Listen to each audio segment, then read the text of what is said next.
ಈ ಹೊಸ ಪತ್ರಗಳನ್ನ ಮಾಡ್ಲಿಕ್ಕೆ ಇದರಲ್ಲಿ ಒಂದು ದೊಡ್ಡ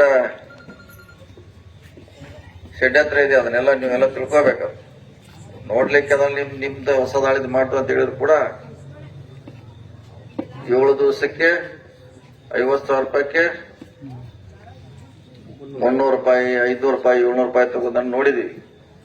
ಇದ್ರ ಬಡ್ಡಿ ಲೆಕ್ಕ ಆಗಿರೋ ಬಹಳ ದೊಡ್ಡ ಬಡ್ಡಿ ಆಗ್ತಿದೆ. ಯಾವ ದೇಶದಾಗೂ ಇಲ್ಲ ಈ ಬಡ್ಡಿ, ಅಲ್ಲಿ ಯಾವ ಬ್ಯಾಂಕ್ನಾಗೂ ದೇಶದಾಗ ಸಿಗೋಲ್ಲ.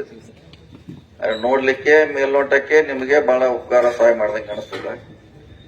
ಅದಕ್ಕೆ ನಾವ್ ಈಗಾಗಲೇ ಹೇಳಿದೀವಿ, ನಾವಿಲ್ಲಿ ರಾಜಕೀಯವಾಗಿ ನಮ್ಗೆಲ್ಲ ಸ್ಥಾನ ಮಾಡಿಕೊಟ್ರೆ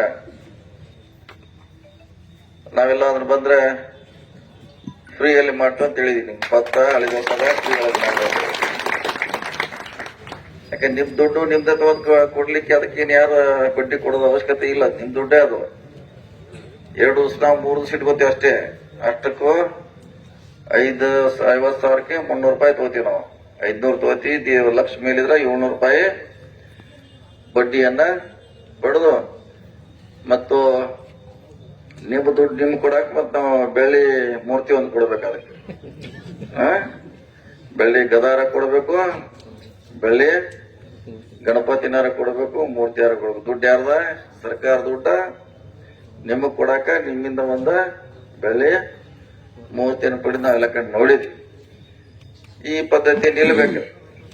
ಈ ಸಹಕಾರಿ ಸಂಘ ನಿಮ್ದಿದೆ, ರೈತರಿಗೋಸ್ಕರ ನಿರ್ಮಾಣ ಮಾಡುವಂತ ಸಂಘ ಇದೆ.